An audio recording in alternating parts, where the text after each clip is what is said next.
Welcome to the Pastured Pig Podcast, where we share the successes and challenges of raising pigs on pasture.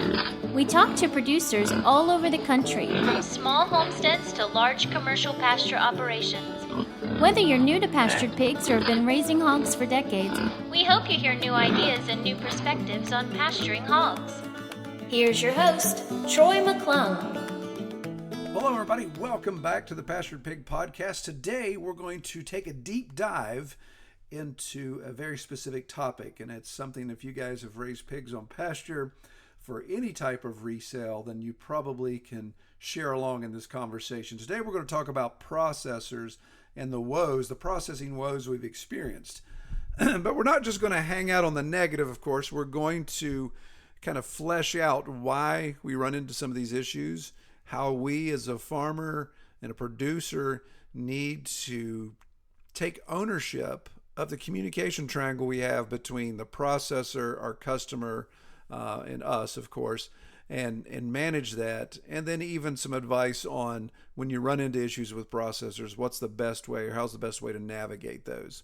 So Rob and I get into that. He and I, we've got a list as long as our arms of issues we've run into with processors in the past. So we share some of that as we get into the discussion. So I appreciate Rob coming on the podcast. We give some details of who he is. He's been on the podcast several times before and enjoy having conversation with him. So let's get into the discussion. Today, we are going to an oldie but a goodie, a familiar. I shouldn't call you an oldie but a goodie, but we're going to a familiar voice. Let's keep it there. So we're going to Rob Dowdle of Dowdle Family Farms down in the lovely Deep South. And Rob and I are going to have a discussion today about processing woes. So we're not only going to share our woes, but we're also hopefully going to share some of the tips and suggestions coming out of that. So first of all, welcome, Rob. Glad you decided to come on the podcast. Oh, I'm glad to be here, Troy. Thanks for having me. Yes. I always enjoy our conversations. It gives me stuff to think about, whether I know what I'm talking about or not, as in today's conversation. That's right. Yeah, I always say if I don't know it, I'll wing it, see what I can come up with. So. All right. So first of all, let's. I think people, if they followed the podcast, obviously they've heard you talk before. I think your voice is recognizable. But tell us real quick. Give us that 20-second elevator speech about where you are and what you do down in Mississippi. So I'm in North Mississippi, the Lowndes County area. I'm a seventh generation farmer. My kids are the eighth generation. We raise beef cattle, honeybees, and pastured pork. The honeybees and the pork are recent additions to the farm over the last probably 6 years or so. Yeah, awesome. Very good, very good. So yeah, Rob comes from obviously a point of experience. So he and I have talked about topic specific things on the podcast before, and this is something that hopefully, if I can convince Rob to do this on a regular basis, that he and I just seem to have a pretty good banter back and forth, and I think that helps raise the value of the podcast when it's not just my voice or it's and maybe a brand new person when we're talking specifics. Again, when we get into discussions about people's farms and setups, I think that's always valuable. Learning new stories from new people. But when we get into these topic specifics, these drill downs, I think it's very helpful to have somebody that I'm familiar with talking to and get into these type of things. So that's kind of the structure we're looking at. And Rob's going to get a really huge commission. You're going to get all the money that I make off this podcast. I'll split it 50-50 with you. How's that? Sounds like a plan. Exactly.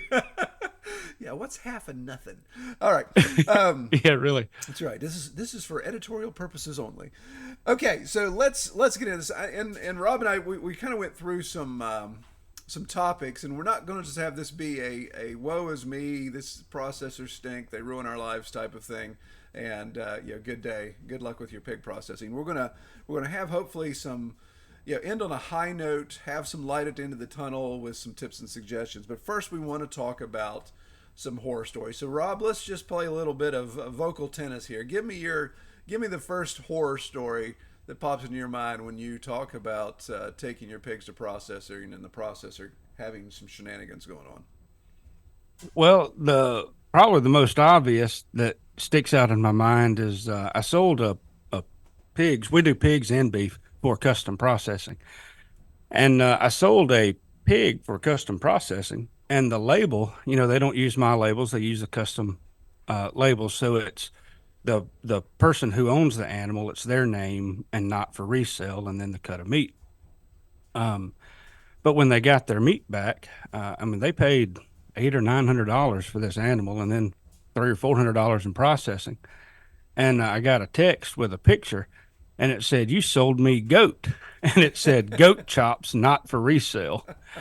And I'm like, "Oh my goodness!" And fortunately, the guy was, he's got enough of an attitude that he knew it was pork, but he kind of rolled with it and went on. But that is not. Ooh, that is, yeah, that one was pretty rough. Yeah, that's a head scratcher, and that definitely gets you. I mean, it just gets you thinking. The thing I think it keeps a lot of us farmers up at night when it's time to take your animals to the processor is like, how do I know they are keeping track of my animal as it goes through that facility, and how do I know that what's packaged with my label on it comes back as actually my animal? What are the odds? Yeah, that's the type of thing that kind of keeps you up at night.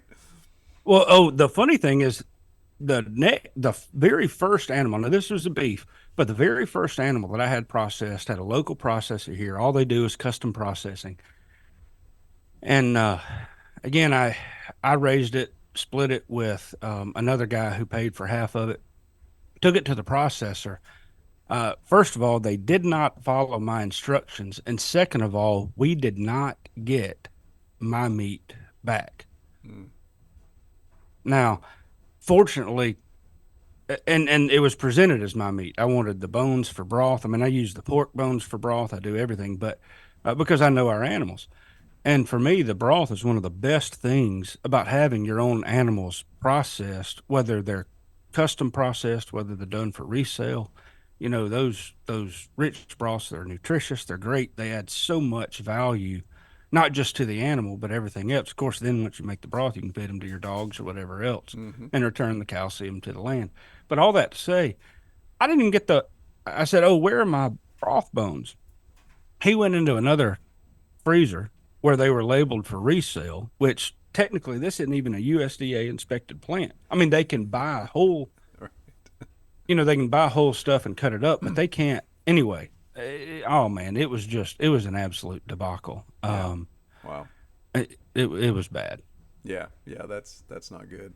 All right, I'll share one real quick, and then we'll we'll take a little side path here that's popped in my head, but and then we'll get back into a couple more horror stories. So, probably the one that sticks out to me the most was many years ago, many processors ago. I had let's see, what would be 18? So that'd be 9 pigs. So I had 9 pigs being processed in one batch, and we're going to have all the hams smoked and the bacons, of course. Well, fortunately, in this smoking run, he just had my hams go in, and it was all my hams. And he tested, they tested when it came out, and there was listeria. So it came back hot for listeria. So of course they have to destroy all of those hams. And so he calls me, and I go down there. We talk, and he's like, "Here's what I can do." He said, I can order some hogs in from so and so. I can get them processed and get you those hams replaced. Sorry for the delay. And of course we had that conversation. Like, well, are you getting pastured pork? Is it this? Is it that? The things that make my the key selling points of obviously of my product and why I can charge what I charge for it. And he's like, well, no, this is just going to be like CAFO type stuff. It's like, well, I'm not interested. And so I'm there just absolutely heartbroken. It's like, well, I've lost all of these hams, 18 hams in total. But in the grand scheme of things, he did actually make it right the best he could. He paid me my retail price for my hams. Now, granted, I had to go back to customers and tell them, hey, I can't provide you. I can provide you with the rest of your pig, but he's just not going to have any hams with it, which was a bit of a drag. So that was probably our biggest out-of-pocket loss there. But like I said, when it came to actual cash flow, he did make up for that. But that was really tough. That was something that's totally out of my control. And you bring an animal to the processor and you expect them to take care of it for you. And it is what it is. All right. So Rob, before we do another round, tell me, Let's tell. I think most people, and I apologize for the coughing and the grunting. This is a long story, but I'm trying to get over all this. But um, I think most of our listeners obviously know what a processor is and some of the different classifications of processors when it comes through custom and USDA. But maybe let's hit that real quick. So obviously we have our custom processor. What's your best definition of kind of the custom processor that can kind of the lower side, smaller processing? So the custom processors are when I sell whole live animals to people, and of course they then in turn have their own animal processed. Most states and of course federal regulations allow someone to have their animal processed. It doesn't require a USDA inspector to actually approve or state that the animal's healthy. La di da di da. Um, the and so I'm just selling the whole live animal. I deliver it to the processor, and of course, people have a down payment that they put on it beforehand, um, and then they pay for their own processing. Yeah. That's the best way I know it. Did I even answer the Yeah, question no, you no, no, asked? no. That's good. Yeah, because it's this idea that there's not the federal government involved, but you're not able to take cuts back home with you and say, okay, I got one pig processed for Dowdle Family Farms, and I'm going to bring it home, and I'm going to sell the bacon separately, the pork chops separately, out of my own freezer. You can't do that with a custom processor's processing. Correct. I can use it only for my family. We can only Exactly. use it for our families. We can use it for, we can give it to somebody, Exactly. I love that. arguably. I love But, that. and we can invite somebody over to have a meal with it. But Yeah. that's a whole nother Yeah, story. and ask them to donate. Yeah, for every bite of pork you have, please donate 50 cents. Yeah, no. Yeah, Yeah. yeah. It's really kind of funny when you think about it. That's what always cracked me up was it's like I can give this meat away, but I can't sell the meat. So when there's money involved, somehow that pork becomes more dangerous because the government has to Yeah. keep us keep us safe. So Yeah. so the next level would be state processor. Do you guys have state inspectors in Mississippi? Are you one of the states that don't?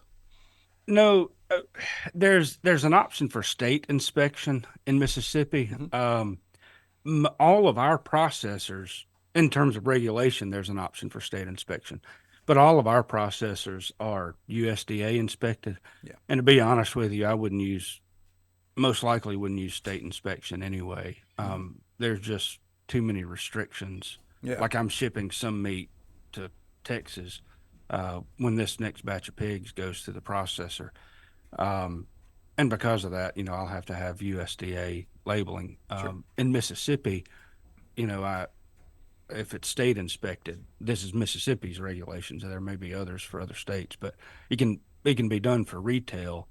I think to individuals. I don't know if it can be sold to restaurants. I'd have to double check Hmm. that, Yeah. but it can be sold to individuals, and then it just can't cross state lines. I Right. think is Yeah. my best understanding. Yeah, and so last I checked, and it's been a couple years since I've looked this stat up, but I was thinking there was 25, 26 states in the union that have state inspection options. West Virginia is one of those as well, and Ohio. And the reason why it sticks in my mind was when I was right after this, that horror story I just told about losing my hams, of course, trying to find a good processor. Well, just across the river in Ohio was an incredible processor. They were a state inspected for Ohio. And since this is well in the past, statute of limitations expired, I can share this now. But I used to go over there and have my pigs processed and bring them back. And because their facility was incredible, it had the Ohio State inspection stamp on it and everything. And I was doing just small runs at that point. And the guy was like, you really shouldn't be doing this. He said, but okay. And it was a great facility. I mean, it was one of the best facilities I'd ever used. Loved it. But he was literally 5 minutes on the other side of the state border. So he's in Ohio. And that's what just blew my mind. I'm thinking, man, what a handicap this business has geographically. His Yeah. facility is great. I mean, I'd go in there and lick one of the floors in their processing room. The place was so clean and not have any issues with it. And great customer service, great packaging, all that. And he was only, an hour and a half away from me. But if you look at it on a map, he actually, the Ohio River, of course, is twists and turns. So his little community sits down in this little bump. So if you look at it, it's like he's surrounded 180 degrees of his 360 radius is population he can't sell into. And it's just like, that's so ridiculous. It's like, for some reason, when you drive across that river, that man-made boundary, then that meat somehow becomes even more dangerous. And I know it's not that simple, but so anyway, so the state level, Ohio, West Virginia, some of these other states, you can sell your cuts within the state. But there are restrictions, and yes, I think you're right. I think there are restrictions as far as restaurants and maybe even something with farmers markets. I'm not sure, but Yeah. and then, of course, the top level, the level that we probably all should be hanging out in, if we're trying to do retail cuts, of course, is USDA processing, and that. And correct me if I'm wrong, Rob, because it's always funny how this lays out. But that means they have a full-time USDA inspector. Now, that may be full-time in the sense that, hey, we're only doing processing on these dates, so we only need an inspection on Tuesday, Wednesday type of thing. But that is a full-time USDA employee that kind of floats around different processing facilities. And he has to be there. She has to be there to lay eyes on every single animal that comes through there that's going to be processed for resale. Is that correct? Would you agree with that? Mostly, yes. Yeah. So our processing plant in Kosciuszko, they have 2 days a week that they do USDA inspected meat, and then 3 days or any other day they can do custom Oh, okay. processing. Okay, cool. And so Mondays and Thursdays are their inspected meat, and it's not just for the slaughter.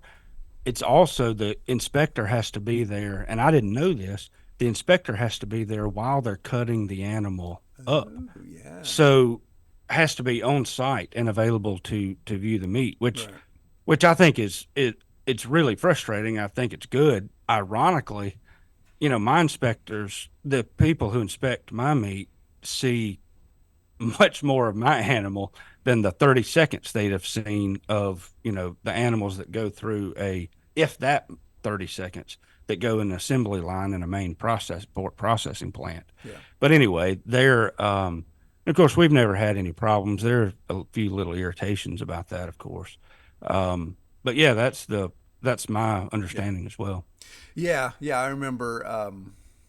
Yeah, yeah, that's the thing. That's what always trips me up, because I've done some state level and some USDA level, and I think at state level in West Virginia, the state inspector has to be there when the animal's put down, because and I don't know that they're there when they're actually cut up. Although I do know they inspect the livers and stuff. So I don't know. I can't keep track of it, to be honest with you. But yeah, USDA is kind of what if you're going to sell cuts and have the least amount of restrictions, that's where you want to go. But of course, there's hoops to be jumped through. There's most likely additional expense, because that processing facility is, of course, covering the expenses of that inspector being there. So multiple tiers there of processing facilities. So you'll find a lot of, like in our neck of the woods, where deer hunting is so prevalent, that we have tons and tons of custom processors, because they're really, during that fall hunting season, that's when they're just Katie bar the door, full bore processing deer. And then every once, they'll do livestock throughout the year, but never at the volume that they're doing deer processing. Yeah. Okay, so It's amazing how much money they make doing deer processing. yeah. Oh my gosh, $500,000. One plant here, they were telling me that they do $500,000 worth of business of revenue in 3 or 4 months. Isn't I mean, that it was crazy? just Yeah. outlandish. Yeah. Anyway, And it's just, it's just, it's sun up to sundown, working these guys to death. But yeah, they walk out in 3 to 4 weeks with fat wallets, because they've just done hundreds and hundreds of deer. Crazy. Okay, let's do this. Let's do another round of horror stories, and then we'll get into some additional details and how to rebound from those type of things. You go first. I'm sorry. oh man, um, though I went to go pick up some smoked sausages, and the inspected labels, were not on my smoked sausage packets. Mm. So the meat was frozen. It was sitting in the freezer. And I asked him, I said, listen, where are the labels? And he said, they're on the package. I'm like, no, they're not. And he came in there, and sure enough, no labels, no ingredients. They put some labels on there, but they didn't get them labeled right. And once you put a label on a frozen package, the condensation that's frozen, then the label doesn't stick. And it was pretty useless at that point. Yeah. Of course, there are other labeling issues. Apparently, the person who does the labels doesn't know how to spell very well, or doesn't know how to use spell check. They labeled my retail cuts of pork chops as proc chops with a PROK. The old proc chops. And that when you're selling a premium, what we consider to be a premium product, whether it is or not, when are selling a premium product at a higher price, just what people want to purchase are proc chops. Yeah, yeah. Yeah, yeah, that would go right through me. Yeah, because I'm already trying to overcome this West Virginia stigma, West Virginia farmer stigma of, oh, everybody in West Virginia is ignorant type of thing.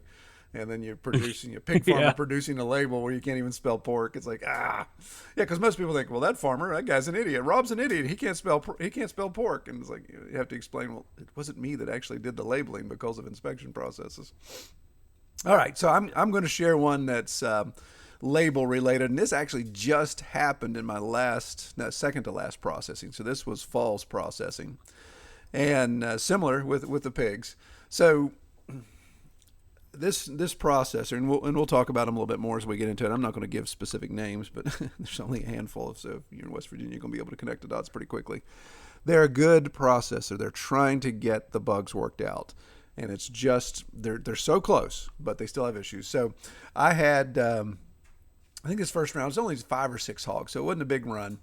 And they took them in, did all this, did everything they needed to. Things went well, but I knew that they were outsourcing their smoking because they just haven't been able to put a smoker in house yet. So they were outsourcing their smoking to southern part of the state.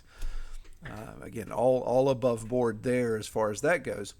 But it's one of those things where it kind of piles up. So there's a bottleneck when it comes to smoking. So, hey, your non-smoked meat's ready to go. Come get it if you want to. So we came and got it. And it's like, okay, it'll be next week on your smoked meat. Next week. It'll be okay, one more. Yeah, we had a delay. It's going to be another week. It's going to be another week. So finally, after I think it was 4 weeks, which always makes me wonder, it's like, okay, where is this meat right now that it's 4 weeks hanging out somewhere? Is it decaying? Is it frozen? Anyway, that's a whole nother story. But so 4 weeks go by, and they say it will be ready Wednesday. Come by and get it. So I called them Wednesday morning, confirm, yes, it's going to be ready. I even say, well, I'll come by after lunch. That gives you guys time just in case there's anything there. So I show up at 2 p.m. on Wednesday, and they're trying to get the bacon together. And they're like, oh, we're just kind of finishing up. It was in the freezer. We're finishing up labeling it right now, and we'll have it in a second. So I ended up hanging out there for an hour and a half type of thing. And they bring in all the bacon. Oh, man. It's all packaged up. Toss it in the truck and get down the road. And I get home and take it out. Well, what they did, I guess because they were so far behind, the stuff was not ready. It wasn't even packaged when I got there. What they ended up doing is just throwing handfuls of bacon into bags. So instead of having nice 1 pound vacuum sealed bags, I had everything across the board. Yeah, you pick up one package, it's like, my goodness, that thing weighs a ton. But they labeled every single one of them as 1 pound. So I've got my scale at home, and I'm putting it on my scale. It's like, that's a 3 pound pack of bacon, and it says 1 pound on it. And so aggravated. I'm just like, I can't. I mean, you know how shenanigans that looks like for me to take a marker and cross out 1 pound and put 3 pounds or 2.5 pounds or something. It's like, there's no way in the world a customer is going to be like, what is this turkey doing? This USDA label says 1 pound, and he's trying to put his thumb on the scale type of thing. And I called him. I said, I can't believe you guys did this. I said, that really that's a kick in the pants. I said, I would have been fine with saying, hey, come back in 2 days and get it, and we'll make sure we package it correctly for you. I would much rather have had them do that than just throw everything willy-nilly in bags and zip it up and have 1 pound labels on everything. So it was just one of those head scratchers. It's like, come on, people, use your brain on this stuff.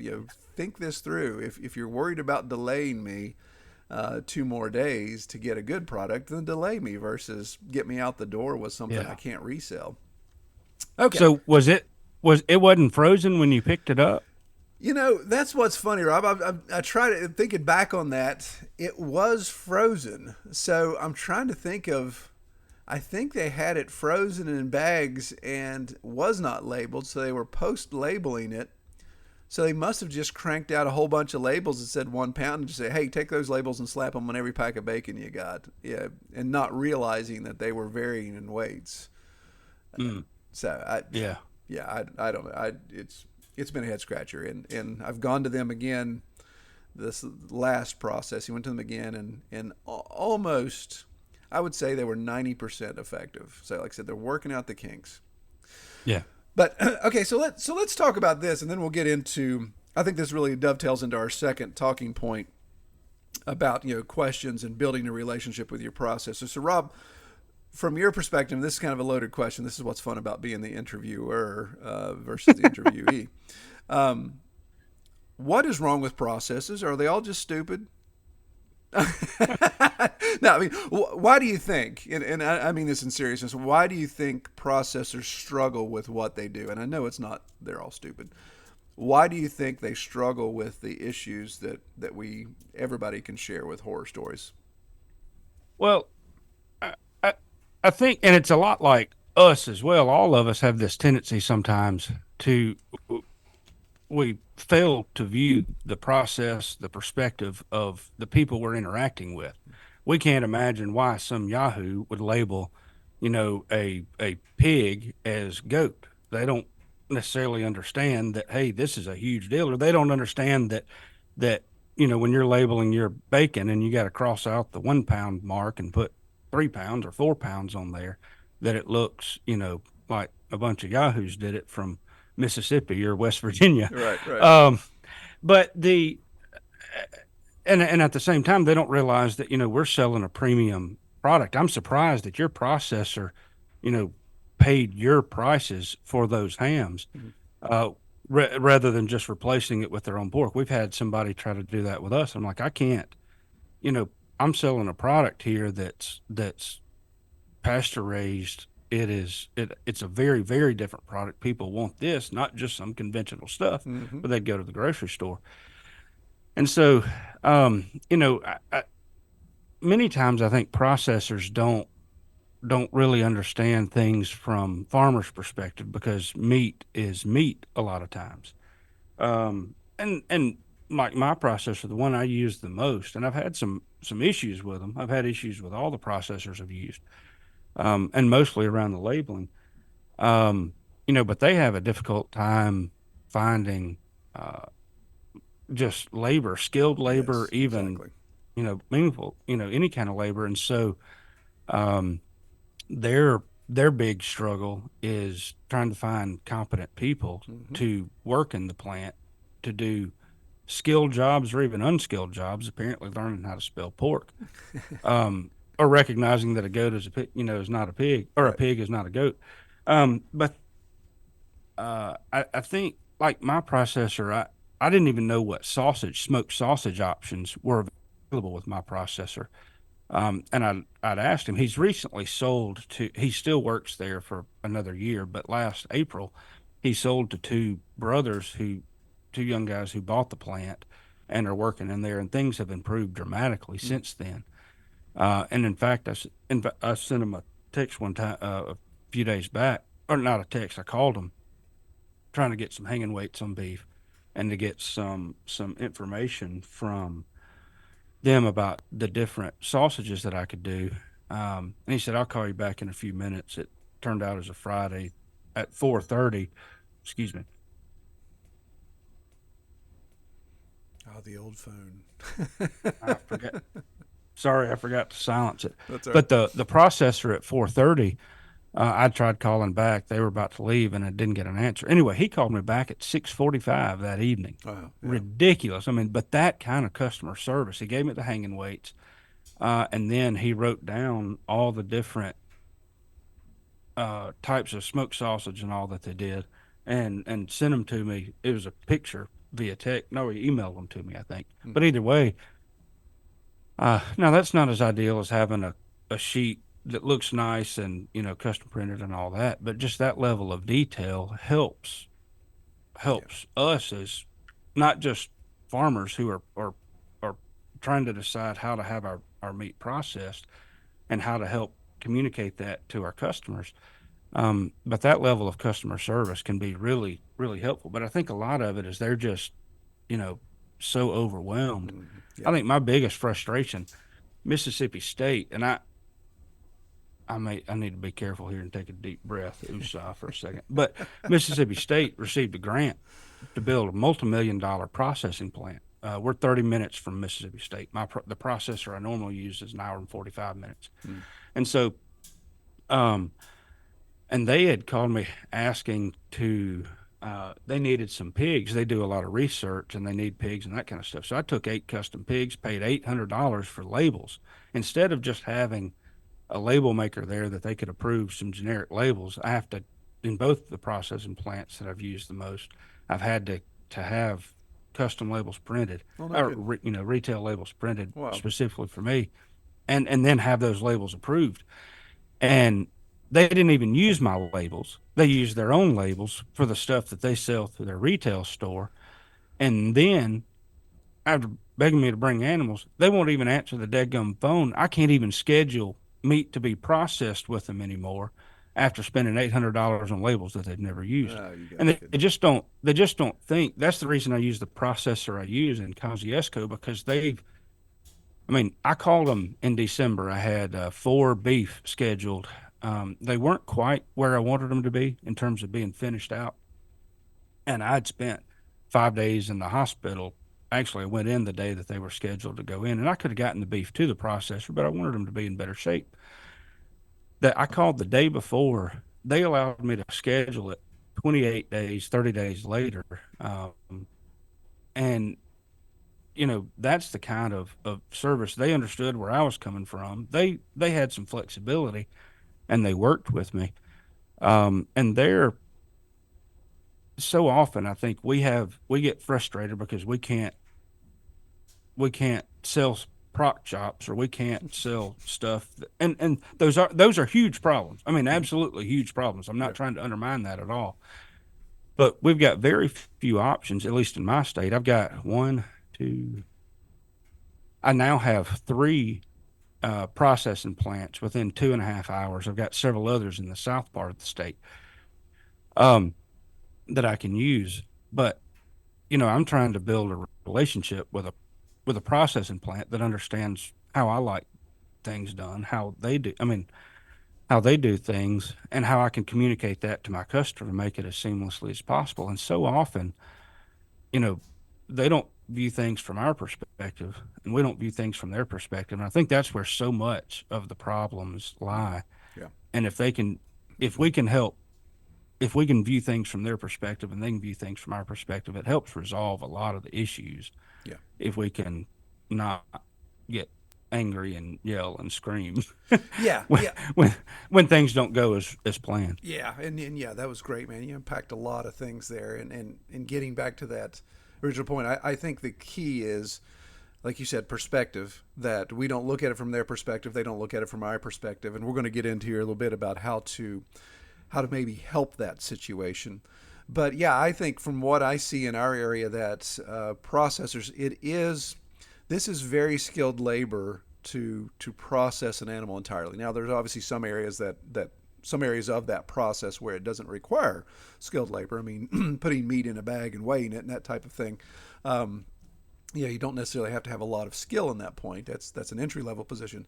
But I always say It does help if you can count and spell if it you're in does, that yeah, position. yeah. There's certain parameters that need to be considered there for sure. But I think of when I think about this, I always tell myself, okay, you remembered the last time you processed a whole hog on farm, what it took, and I always say for people that really want to gripe and complain and all that, it's you need that perspective. Go back to when you've processed an animal or processed a pig on your place and just see what it takes, and understanding how I can kill an animal and cut it into chunks, but to to dispatch an animal properly, to skin it properly, and to actually cut it into cuts that look like the cuts are supposed to be, that takes a lot of skill. So it's skilled. There's not a lot of youth coming up that that come out. Hey, what do you want to do for a career? Oh, I want to butcher animals. It's kind of a dying skill, I think. Then of course it becomes competitive market for the skilled labor. It is hard work. I think there's a time you do age out on some of that stuff because granted, technology is allowing things not to be as heavy as it was. You're not lifting as much, but you're still doing a lot of lifting, still a lot of work. So I think there's wear and tear on the body. And I think because, and at least in our area, it seems like the margins are tight. So when you have tight margins on profitability for a company, obviously the highest expense you have usually is labor. So you have to pay just enough to keep them from leaving, but you got to pay little enough to try to keep those tight margins from being a loss. So I think those are the things that these processors are running up against. There's turnover. I mean, that was the thing about our processor that we're using. They had a great front office lady. I mean, she was incredible. And so the first year we were there, it's like she was Johnny on the spot. So she was really, really skilled, and she was young. And of course, what happens when you have a skilled, ambitious young person that's working in whatever, they're recruitable. And so if somebody's doing their job to recruit, they find that individual and say, hey, you're awesome. Come over here, make 20% more and do this. And that's what she did. She's starting her career. It's a no-brainer. Yeah, I'm going to go here and expand my career and utilize my skills to make more money. And so it's tough. You have to pay to play in that situation, but when your margins are tight, then you only got so much threshold.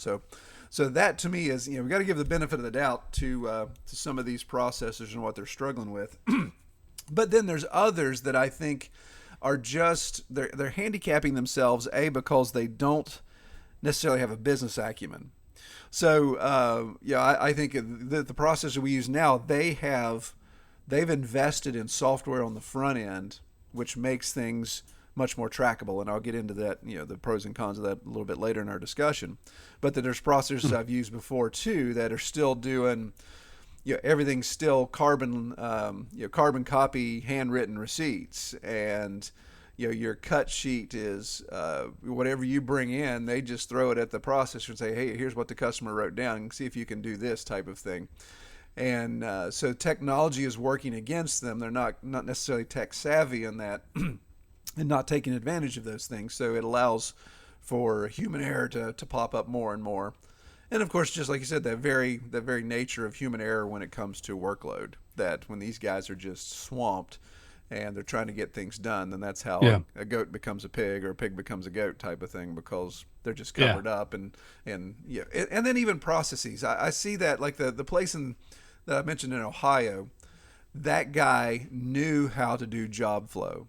So his process that he had these checks and balances as that animal went from the kill floor to hanging to processing to grinding to packaging. He had these really good processes in place that had redundancy checks and really helped eliminate these opportunities for just stupid stuff to happen, like something be called proc or something to be labeled incorrectly or put in bags that are not the right weights, all those type of things. So I don't want to say that and Rob and I are, of course, not implying that at all, that every processor is just ignorant. It's just there's a lot of challenges they face, and we as farmers, as producers, we have to help them the best we can overcome those challenges. And the way we do that is we be as upfront, we be as communicative as possible, and we just have to build that relationship. If we come in screaming and cussing and throwing things every time something's wrong, then they're going to be like, okay, this is the last guy I want to help because he's a pain in the neck. But if we come in and say, hey, yeah, I understand this is a problem, we need to get it resolved, but let's do this amicably and let's do this with a clear head, then you start to build that rapport. And that's what I was able to do with our USDA processor in that first mix-up. Spoke with a manager. We talked about things. I didn't have these huge demands. You're giving me this. You're giving me that. I just waited to see what they would offer. What do you offer? Okay, yeah, to make this right, we want to give you this. Okay, I think that's fair, but how about maybe this as well? Yeah, okay, yeah, we'll do that. Yeah, they waived the processing fees on X amount of animals on one of the mistakes that they made, and that helps me with my bottom line. So, so Rob, yeah, if we as we segue into this, so our listeners, they've heard 38 minutes now of horror stories and issues, but what, from your experience when working with your processor, what have you done that helps the process flow smoother? Nothing. uh, Perfect. You did so great, no. segue. So, um, I'm learning this very, very slowly here. Um, there are, of course, communication is always key in terms of whatever. There are some things that I think, for me personally,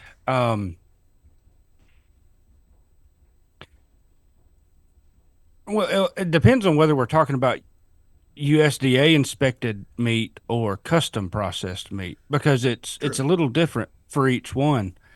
Um, I think there's more chance for goof ups in the custom processed stuff. Hmm.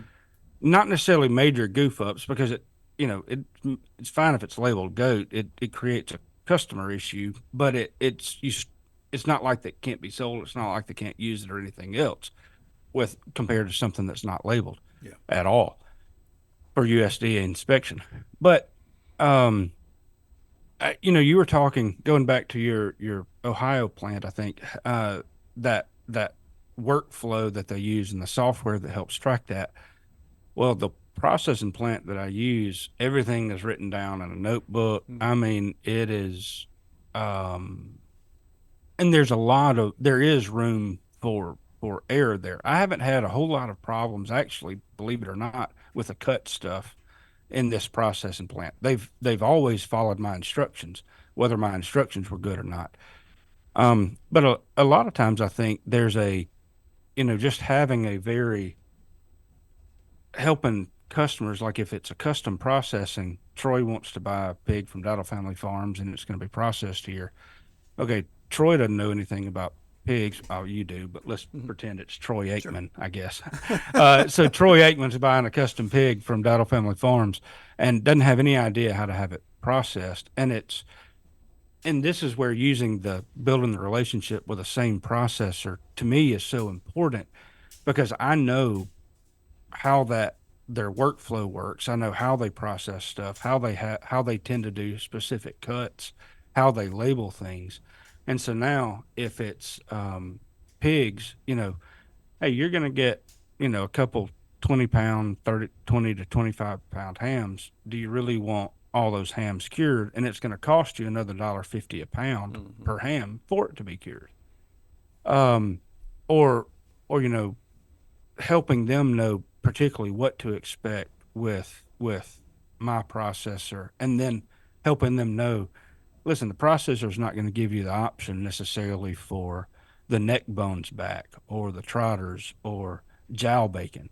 um, with beef there's a lot more variability. Let me jump to that for a second. But like for beef, the tri-tip or the terrace major, those are often even hanger steaks sometimes and skirt steaks are often just ground because a lot of people Right. don't use them a whole lot.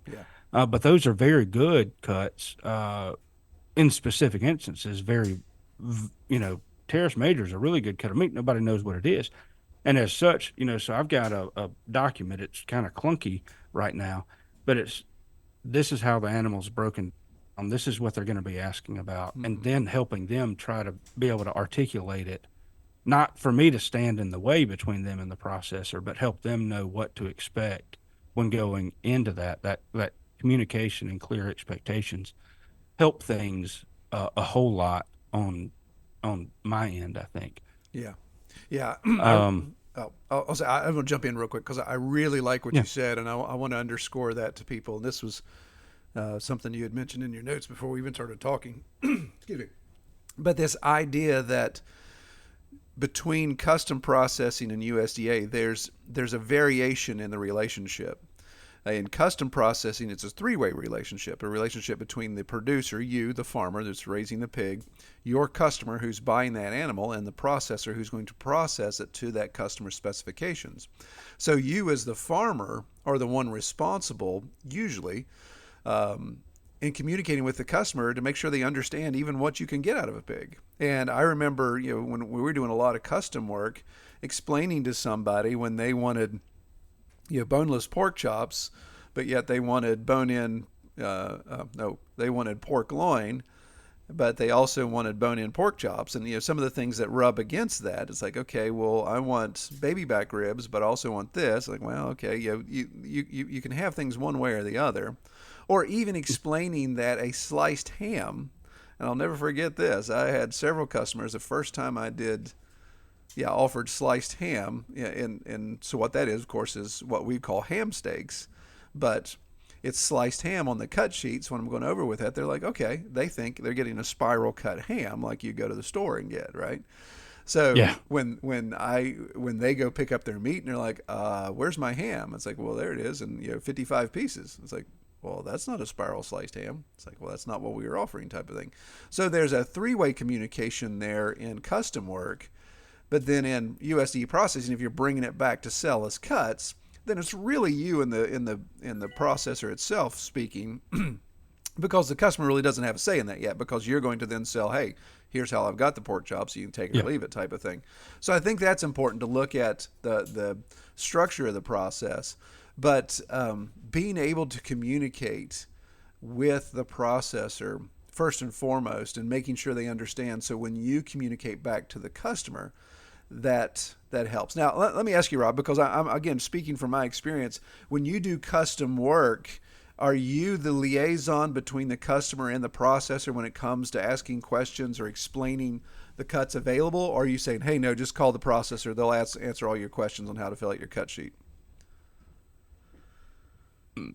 Okay, that's kind of loaded. I always have the customer talk with the processor directly in Okay. terms of how they want anything cut up. Interesting. Okay. Uh, because triangulation, in terms of communication, triangulation, there's nothing worse than having unless you got 4 or 5 different points of error. Triangulation just makes things worse. So I always have them communicate directly with the processor. But because I know how the processor works, I know what they call stuff, I know what a lot of their options are, Mm-hmm. and the processor doesn't have the best. They don't have any cut sheets that they print out. They just call the person and say, "Hey, how do you want this done? How do you want this done?" So I prepare my customer for how to communicate with my processor. Even those who have had custom animals done with other farms, I always communicate with them. This is how you communicate with my processor. So when they say something like, do you want your hams cured? And they say yes. Well, unless they specifically specify, they're going to come back with a 25-pound ham. Right. Well, I don't know about you. Well, you got some boys, but me and my wife and my 3 daughters, we're not going to eat 25 pounds of ham all in one go round. I mean, I'm a big boy and eat like a big boy, but I don't do that much. So, Right. make sure you have it cut up in 3 or 4 pound, whatever manageable sizes that you expect, because that's just the kind of stuff I think we as farmers have a responsibility. If we're selling custom animals, we're selling animals that are 2, 3, 4 times as expensive as what they can buy from the grocery store Right. sometimes. Yeah. Um, we're selling a premium product, so let's make sure that um, they they get a premium service. And it's irritating dealing with customers that don't know what they're talking about. Mm-hmm. And when they have a question, somebody asked me the other day. This was about beef, but they were asking about they've already purchasing beef from us, but they were asking about pork. But in the midst of that, I talked to the husband, and his wife was on speakerphone about this pig, and she said, "Hey, can you get summer sausage with beef?" I don't know the answer to that. I said, I don't know the answer to that, but Yeah. I'll find out and Yeah. get back with you. And that's a little bit of a pain in the neck to call the processor and figure out, exactly what they're talking about. But I'm happy to do it because whether the answer is yes or no, they're going to wind up paying $3,500, $4,000 for a whole beef. I want them to be happy with what they get. They're going Yeah. to pay by the time they do processing or whatever with this pork. They're going to be paying $1,000, $1,200 for pork. Well, for a whole pig, but Hmm. they're going to be paying a lot of money for this thing. They that I take great care in. I'm trying to. It's imperative, and it's my responsibility as a farmer to make sure that they get what they pay for. It's just like people ask me. We've got a processor closer to us that only does custom work, and people have asked me to drop stuff off there, and I said I'll drop them off if you want to. It's the processor that didn't give me my meat back and didn't Hmm. follow my instructions. When I picked up my meat, they weren't very clean there, but that's a whole nother story. But but I said I'll do that. But I'm just telling you, it's worth driving an extra hour out of the way and paying the extra 20 or 30 cents a pound for vacuum sealed packages from this processor. Because my processing plant is a USDA inspected facility, even though the inspector doesn't mess with the custom stuff, they have to track every single animal and ensure that it goes to the right place. And because of that, there's a um they know that they're getting an animal, but it's worth driving the extra distance if they're paying $1,200 for a pig, $3,500, $4,000 for a cow for something that'll the vacuum seal packaging. I mean, I'm eating stuff from 2 years ago that's still good. Right. I Exactly. wouldn't sell it, of course, but it's stuff that got caught in the back of the freezer and we're eating it. Hmm. And so, it that's that's just one thing that I think so often farmers make a lot of mistakes. We all do. I'm not trying to bash us, but if we can help understand things from our customers' perspective, let's help give them the best experience we possibly can so that they have a good relationship with us, but also if we stop farming that they'll visit another local farmer. Hmm. Um, they're paying a lot of money and if I can't spend 2 or 3 hours, if necessary, talking with them to make sure they get the premium result back from their premium product, shame on me, Yeah. I think. Yeah. That's good stuff. That's good stuff for sure. Yeah, I think, and it's interesting. It's going to come down to experience, and this, I guess, is just one of the many tips that we're throwing out here for the listeners is understand your processor, uh, their interaction on the front end. So, like you said, you have all your questions redirected to your processor. I know there's no way in the world that would work for us for our processor, simply because their front office is so light right now. I mean, I have people call me and say, "Hey, I've tried getting a hold of them for 3 days in a row, and all I get's the answering machine, and I haven't gotten any calls back." And I know I can text the manager directly, and I wouldn't dare give her cell phone number out to the customer to say text her directly because that's going to ruin that line that I have. So there's pros and cons of all of our processors, and we just have to, as farmers, we have to figure out how to navigate those. So what I try to do is when I am in the processing facility and we run into these questions, like I want to understand your all's cut sheet so much, I want to every detail so that when a customer calls me and says, "Hey, I'm looking at this cut sheet and it says this and this. What does that mean?" It's like, well, it means this exactly, or it means that exactly.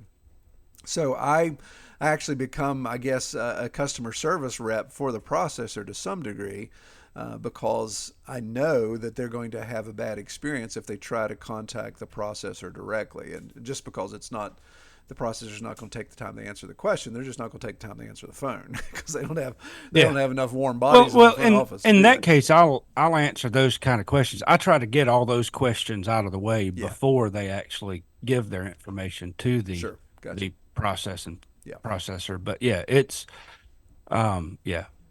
And I think we're kind of on this line of communication as some of our tips before we get into I think our last point we want to talk about is conflict resolution. Some suggestions on how to resolve conflict after the fact, but the front end, communicating with the processor, communicating with the customer.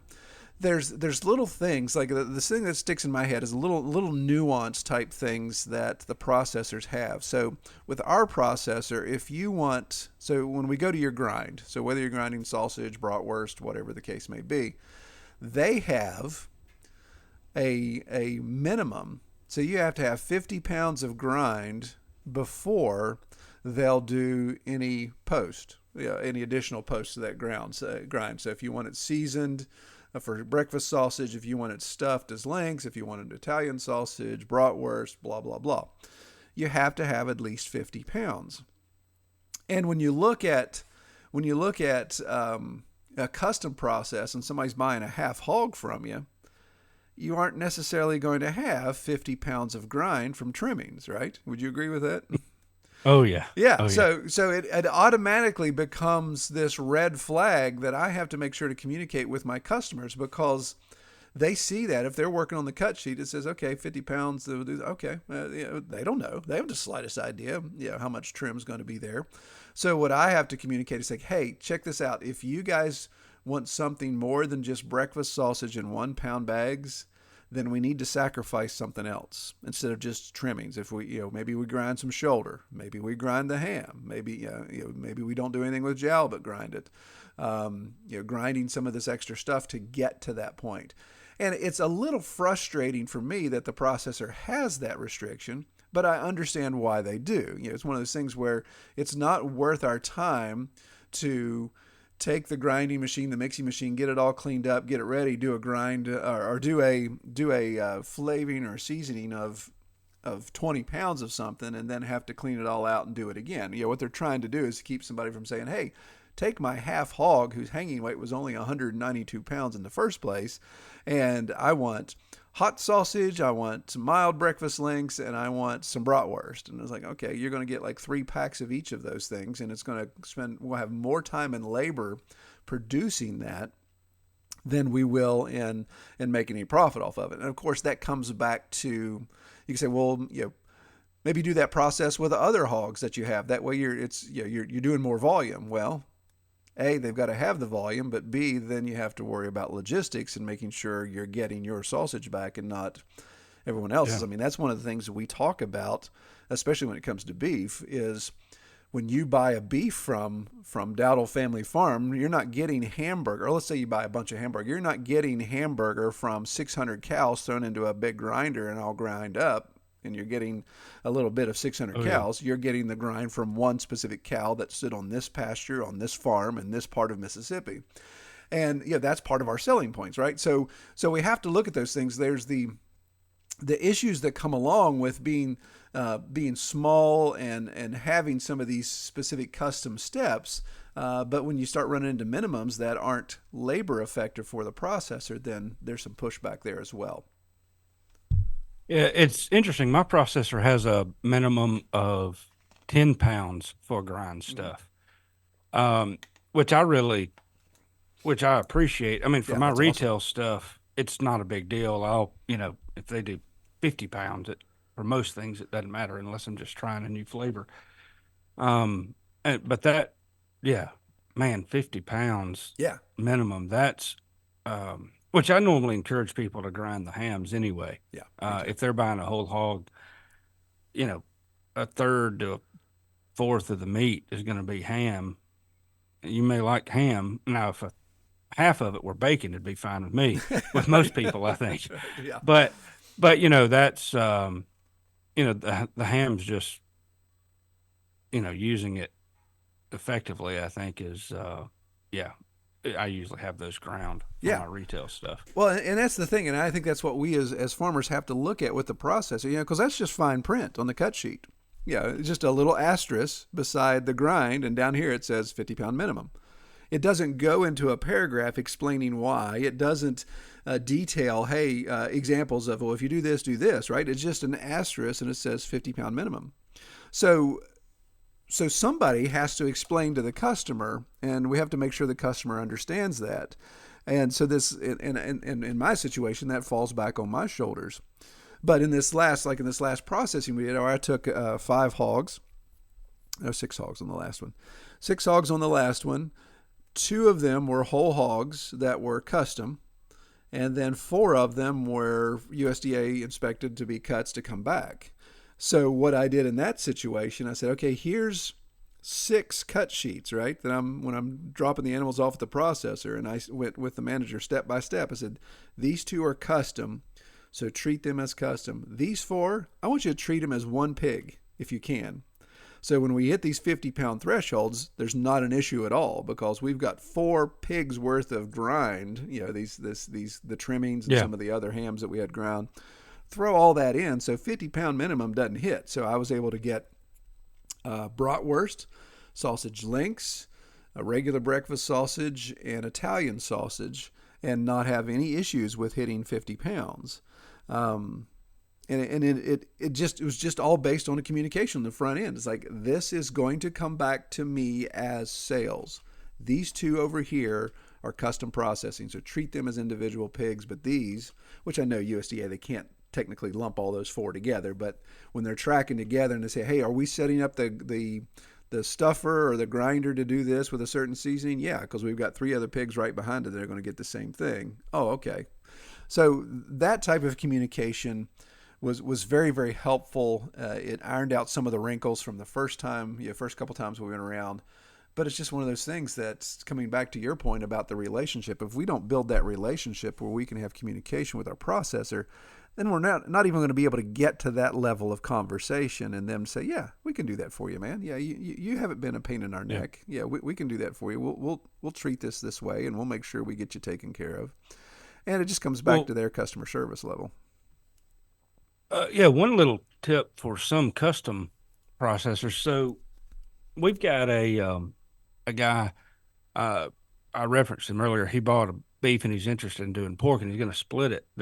If he does it, he'll split it just like he did with the beef with his son. And I said, listen, I can put individual name. I can say Jim Bob over, for one half, and Junior over here for the second half, or y'all can just keep it as one actual animal, and then y'all just split everything when you get home. The benefit of doing that is if you want to try 4 or 5 different sausage grind products. Now, of course, mine's a 10-pound minimum, but if you want to try 10 different ones, you can do that, and each of you keep 5 pounds, right. And there's some more flexibility. There's nothing illegal about that at all. Sure. Now, if I were to process it and then do it, of course it would be, but there's some ways around that. Of course, with a 50-pound minimum, they'd have to grind both hams and basically everything but the bacon and the chops to get 2 different things most of the time. But for sure. Anyway. Yeah, and that's even what I've communicated with him. It's like, man, you guys got to drop that minimum at some point. And their pushback is volume and all those type of things. They're like, hey, bring me more pigs, I can do that. So yeah, it's one of those back and forths that we just got to figure out with your processor and say, okay, if this is a deal breaker, then we seek another processor. If this isn't, then we just find a way to work around it. But okay, well, we're an hour in, Rob, and for our viewers' sake, I know you and I could talk for the next 2 hours on pigs and not bat an eye, but Indeed. Let's go to our last point and throw out some tips when there is an issue. So you've gotten your pork back, or your customer's got his custom pork back, and they're communicating issues with you. What are some tips that you would give our listeners to say, how do you resolve this? Do you go in guns blazing, burn the place down, that type of thing? Or what's your standard approach when you have issues? Depends on how mad I am at that moment. Right. And it's usually about other things. Remember, you are a representative of the church, remember? Yeah, well, anyway, good or bad or indifferent. So, I think it's best to do what we can to head off issues. Mm-hmm. And if you mind if I address that briefly, go ahead. Because absolutely. It reduces. A good relationship with the processor, an amicable relationship, helps resolve a world of a lot of problems. If there's the slightest issue, I mean, I could have gone in there raising Cain about the goat, the proc chops, the labeling issues that they've had. But realistically, it was all said and done. He knew it wasn't right. He explained to me what was wrong.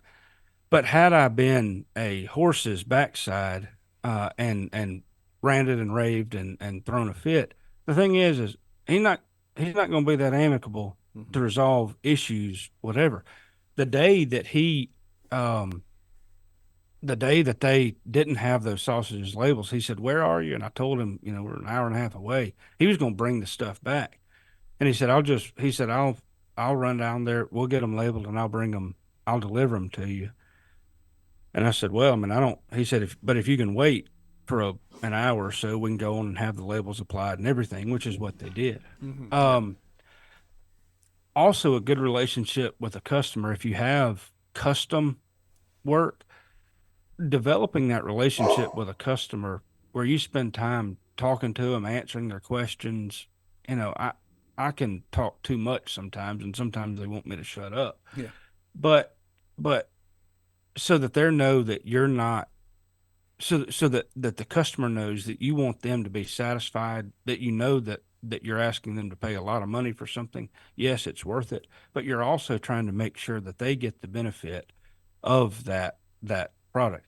I mean, I constantly push people to do a lot of grind in their pigs. Mm-hmm. Most people are, yes, they can do some roast and that kind of stuff, but ground pork, I mean, is one of the it's so much. I grew up on beef. I mean, we raised beef. Beef, I mean, we had those beef, it's what's for dinner tags from the Right. Right. Mississippi beef industry on our vehicles. We ate beef every meal, except breakfast, um, when I was a kid. But it's hard to beat ground pork, especially in a tomato based soup or sausage or chili, not sausage, soup or Mm-hmm. spaghetti or chili, something like that. Oh man, it helps balance the acidity of the tomatoes. But anyway, all that to say, Sorry. and but if they know whatever the reason, you're helping match how they eat, how they consume food with how to make the best use of this animal, even when things fall apart, if they know you're not trying to take advantage of them, that helps preempt a lot of issues between the processor and Mm-hmm. the thing, Yeah. between the processor, you, and the customers.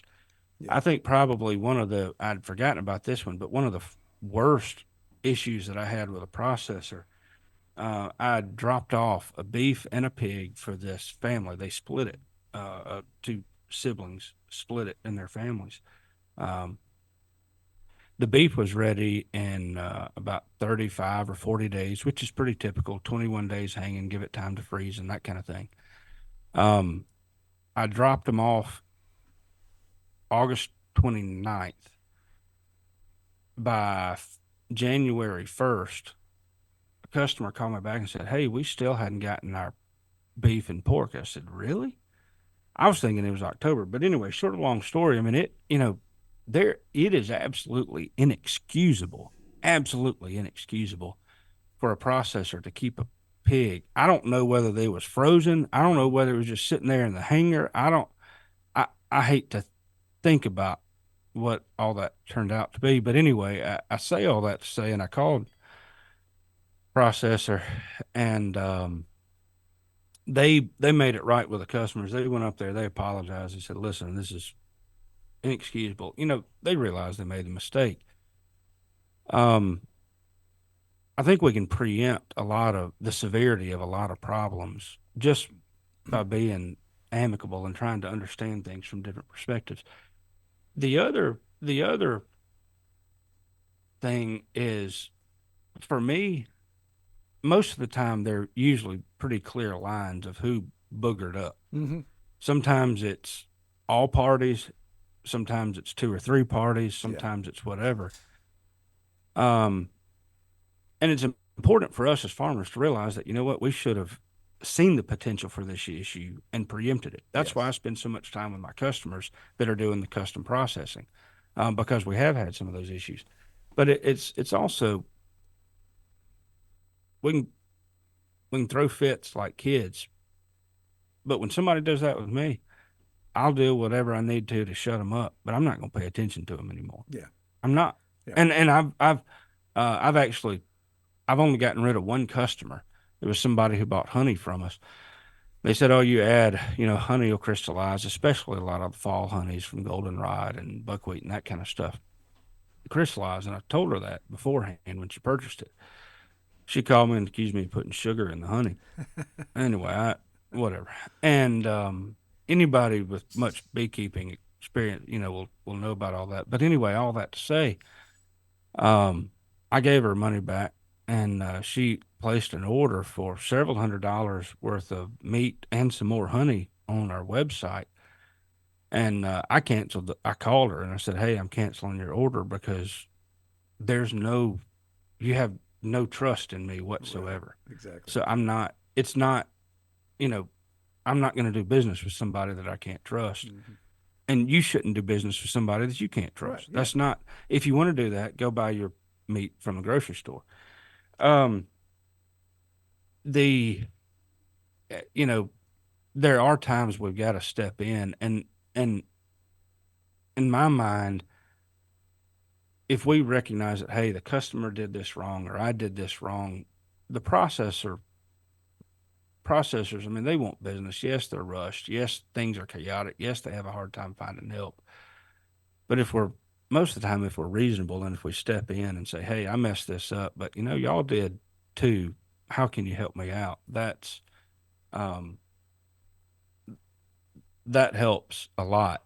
But sometimes and the thing is even if my processor messes it up, I'd rather refund the customer's money um, than than give them a product that they didn't pay for, like a CAFO pig that somebody just fed corn to, and they don't want that. That's not what they bought for. So I take the responsibility, even if the processor messed up, even if it's at a loss. Yeah. For me, it's not the customer's fault Yeah. in that circumstance. Yeah, and I want to jump in real quick. You said something there I think is just so key, and that's the first step in resolving any conflict is recognizing culpability.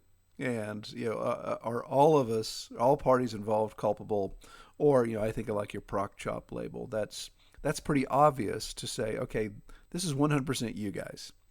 And if the processor recognizes that and says, yes, that was 100% us, this is what we're going to do to make it right.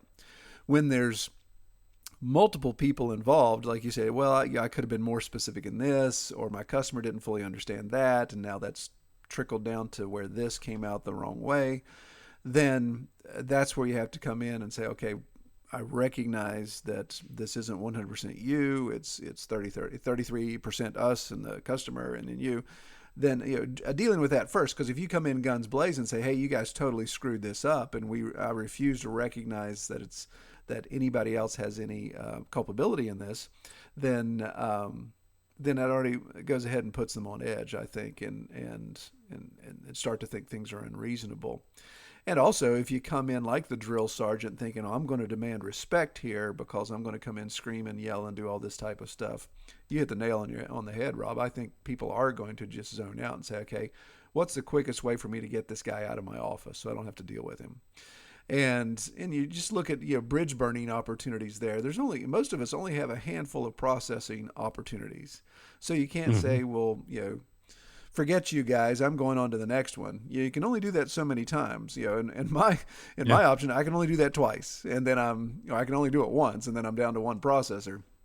So it's just one of those things. It's like, hey, we've got to find some resolution here. And when you go in and you're complaining, you're saying here's the issue, but you're doing it in an approachable way, a reasonable way, not raise voices, not screaming, shouting, all that type of stuff, and then have a legitimate conversation, and they recognize, we made a mistake here, we're going to make it right. Then you have the opportunity to continue a business relationship. But I think if you come in here and you're guns blazing and you're ready to burn the place down, then you may win that battle, but you're going to lose the war when it comes to having processor options. Because just like you, I mean, what you did with canceling that lady's order, that was spot on. And I remember having a conversation with one processor. When I called them, they said, "We don't want to process with you anymore." And it was a misunderstanding. They had called the wrong number and thought I was leaving meat with them for months before I came to pick it up. Long story, but I'm like, wow, okay, I didn't understand why, but they had the wherewithal to say, you're not the best customer fit for us. We'd rather not do business with you. And we have to look at that as producers and say, hey, there's certain customers we're not going to do business with, just like there's certain processes we're not going to come back to. Yeah. Yeah. And it's tough. It's really tough to do that a lot of times. Um, but that's part of it. I, w- can we throw one little tidbit in here for Sure. processors? I realize we probably don't have more than a handful of processors that would listen to this, and most of them are farmers anyway. Right. But if they can, I don't, for my USDA inspected stuff, I do not care what processing costs. Yes. I mean, Thinking the same thing. frankly, what's your roughly, do you know what your processing costs are per pig for the last pigs you dropped off roughly? Oh, yeah. By the time all the post and everything, we're around 250 to 350 at most. Yeah. Rarely do So we hit 350. mine are, I suspect for USDA, mine are going to be closer to 350 or so. Mm-hmm. Here's the deal. I've got a several $100 animal, $900 animal. If the processing cost me an additional $100, Mm-hmm. don't get me wrong, I don't want to pay an extra $100. Right. But if it's right, and if the processor will listen to me and help me, and if the processor will listen to the custom customers, not that they have to, baby every single need. That's what we're there for, to help facilitate that process. But if they'll take the additional time to get it right, to do it well, it's worth the extra processing cost for USDA labeling stuff. I Absolutely. told the guy that's planning on opening one that I talked to you about, before you started the actual podcast. He's looking at interviewing, and I told him, I said, Mike, if you'll open a processing plant that will, yes, it'd be great if you could do prosciuttos and that kind of stuff, higher value items other people aren't going to do. But the most important thing that you can do is make sure that you develop a culture that listens to customers. You know why people go to Chick-fil-A? Oh, yeah. Customer It, service is out the window. Yeah. the customer service is out the window, regardless of whether you like their politics and everything else. Regardless of that, it's their their attitude is, hey, we are here to serve you. And when if you go into McDonald's or Wendy's or anywhere else, I mean, it's like it is an inconvenience for you to walk into the door. Yeah. And it's a thing where if processors can get that mindset, and if us as farmers can get that mindset for our customers, that listen, we're here to help you. We'll take the extra time. If we have to add another $50 because we spent an extra hour talking to our customers to the whole animal, then do it. Yeah. But let it that helps things so much better if we can look at it from our customers' perspectives. It makes all the difference in the world. Oh, yeah. Yeah. I mean, and you hit the nail on the head there again. Just, I think if it cost me $100 more in processing, but I got all my bacons packaged in 1 pound packages with the proper weight on them, then that $100 was a steal versus all the headache that I had to go through on the back end of it. Because Oh yeah. in that situation, like I said, I can't in good conscience strike out the 1 pound weight on it and put 2.2 pounds and turn around and sell that to somebody that I don't have a really good relationship with. So it became, that inventory became very limited. Only my closest friends who have bought from me for years to say that I could explain, hey, put this in your hand and feel this. You can tell this is more than 1 pound, right? Yeah. Okay. Here's what happened. Are you okay with buying this at 2.2 pounds at $11.50 a pound? And they're like, yeah, it makes sense. I got it. Okay. But I can't just throw that on my website and say, hey, here's what you're getting. You're getting a 2 pound package of bacon when it's really labeled as 1 pound, and expect there not to be a call afterwards after they get their delivery and be like, hey, wait a second, something doesn't look right. And yeah, I've been like, hey, I'll pay the $100 if you guys just get it right. That's all I want. Yeah. Yeah, if it Yeah. takes more, if it's because margins are too tight, or you need software investment, you need infrastructure, then raise your processing fees, and we'll all carry this load to make sure we're all getting good quality stuff. Yeah. So And for custom plants, that additional investment may not be quite worth the hassle. It is more than they think. yeah, But certainly for USDA inspected stuff, I mean, it is, oh my goodness. Because we look like we look like we look like we're from Mississippi or West Virginia or wherever, Alabama. That's usually who we refer to as people. But anyway, we look like a bunch of rednecks, which yeah, anyway, I better not go down that road. I am, but at the same time, it's not like, we're not intentional. yeah, And I have to, but at the same time, I have to remind myself because I'll get contacts to the website. I'll get emails through our website or phone calls or text messages or whatever. And that sometimes I'm slow to respond, and I have to be really intentional about trying to help that customer, even when I'm out, you know, when my 6 new breeder pigs jumped the fence to get to the boar. And um, anyway, that's a whole nother story. that's right. Or my Overly, neighbor's dog chased my cows down the road a mile away because while we were walking the cows across the road and chased them. nice. Anyway, that's a whole nother story Yeah, too. But yeah, even in those moments when it's really crazy and chaotic, I need to slow down and take some time. yeah, Just like I'm asking my processor too. yeah. Exactly. And I want to. We should probably wrap this up, but I want to kind of just do a summary statement, and I'll let you comment on this as well, Rob. But I think for those listening, keep in mind that the relationship you have with your processor does reflect on your business as a whole. So just think about this. If you've got a customer and they have an issue, and you come back and say the processor screwed this up, they're a bunch of turkeys. I can't believe they did this. We'll do what we can to make it right, but doggone those guys. Then yeah, you may win that argument. You may convince your customer that it wasn't your fault, but in the grand scheme of things, your customer's going to be like, okay, why did you choose that processor in the first place? Well, that's the only option I have. Well, when you start throwing those negative things out, people are going to be like, is it worth paying the premium price for this product if I'm always going to get headache? So yeah, Rob or Troy have convinced me that it's not their fault. It's the processor's fault, but the processor is still part of, it's a cog in the wheel of this farm products being produced.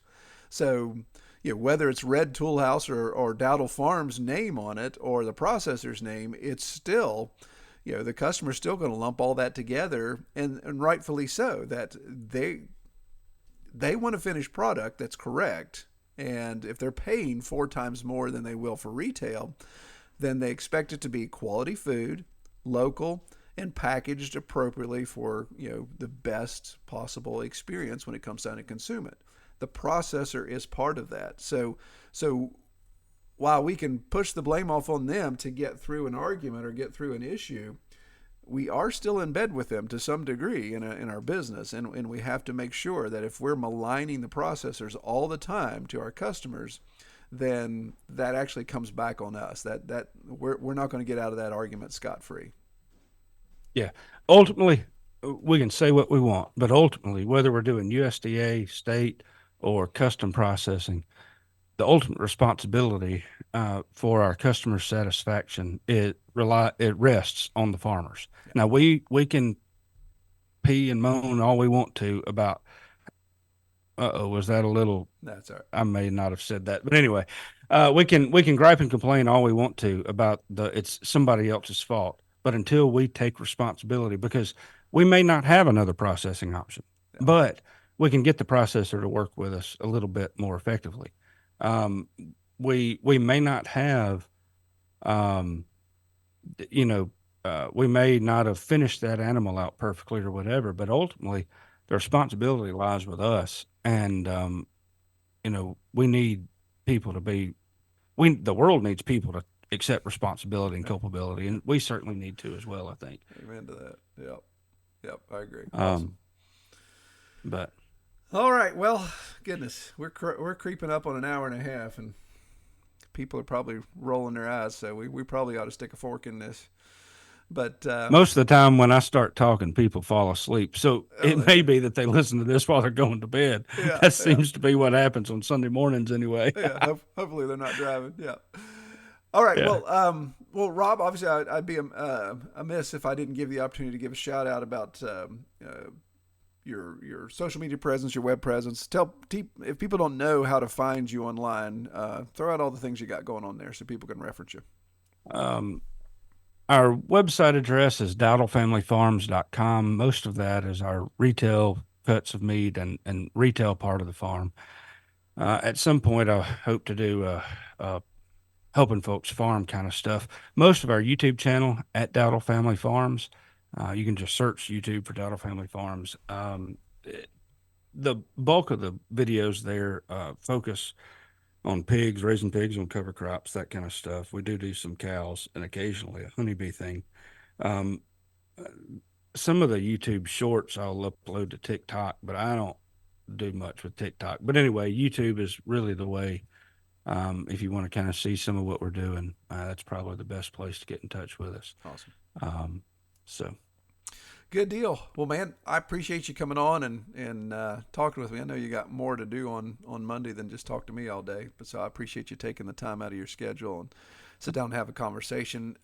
If I haven't scared you off, I know we got another one in the pipes we're talking about, and so we'll maybe address that here in the next month or so as Rob and I come up with some other ideas. But he had some good suggestions about drilling down on feed specific type stuff. So stuff that he's way more knowledgeable than I am on that. So we'll definitely rely on his expertise when we get into those details.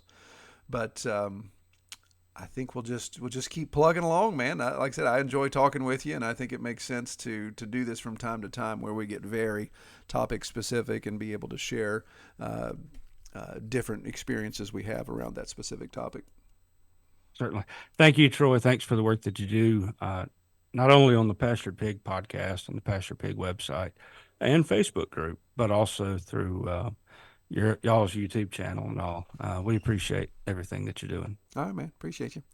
All right. Well, today that we're recording this is the day of the eclipse. So if this is the end of the world, then Rob, I guess I'll see you on the other side in a couple hours. Well, if this is the eclipse, and I stayed up till 11 o'clock last night planting cover crops before the rain that was expected to get here. Yeah. For no reason. Exactly. Yeah. I've my house payment's due, and I'm actually holding off to.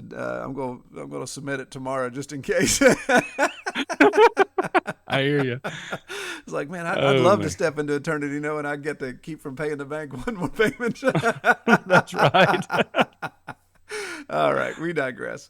All right, brother, I appreciate it. You take care. Well, I really appreciate Rob sitting down talking with me about these processing woes.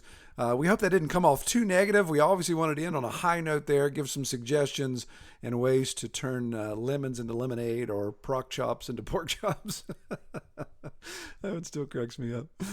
All right. Well, we hope to do some additional deep dive topics like this. So share those with me if you want to Troy@redtoolhouse.com or use the contact form on the pasturedpig.com website.